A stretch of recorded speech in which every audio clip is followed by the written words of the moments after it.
Sekarang berada di kotak gali, jadi 5 kotak gali, T9, T10, S3, S4, dan S5. Ini kita berada di dalam kotak gali. Kemudian di sini kita temukan dua budaya besar. Budaya Austronesia pada bagian atas, kita tunjukkan di atas lapisan arang ini adalah budaya Austronesia. Di bawah lapisan arang ini adalah budaya Hwabin.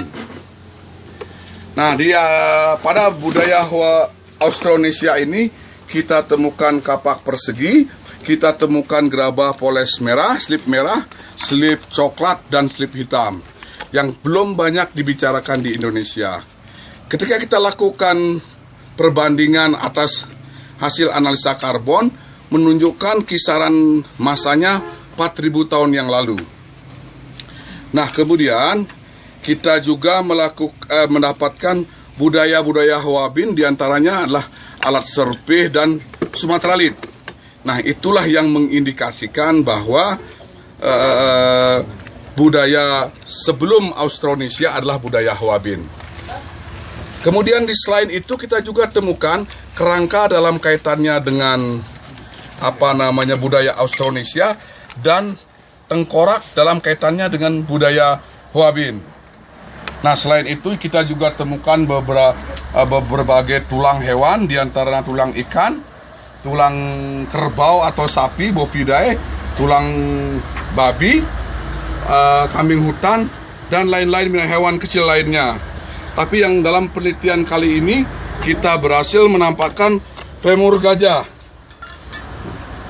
Ini dia femur gajah, kira-kira panjangnya 55 cm dengan lebar sekitar 12 cm. Ini dia, ini bonggolnya.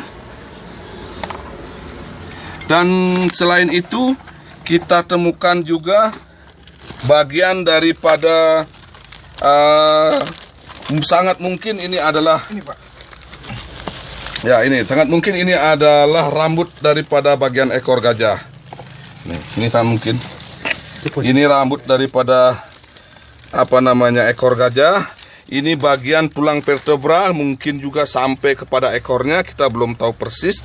Nanti setelah dianalisis bisa kita pastikan apakah ini bagian benar-benar rambut daripada gajah.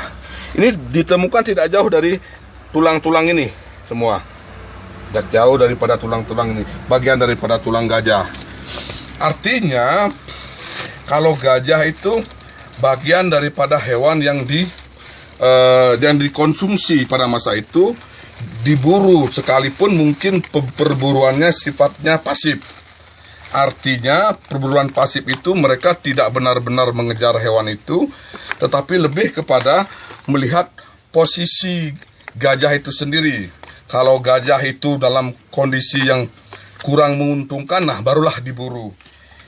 Nah, kemudian aspek lainnya mereka manfaatkan dagingnya, kemudian juga sangat mungkin mereka juga mengkonsumsi sumsumnya.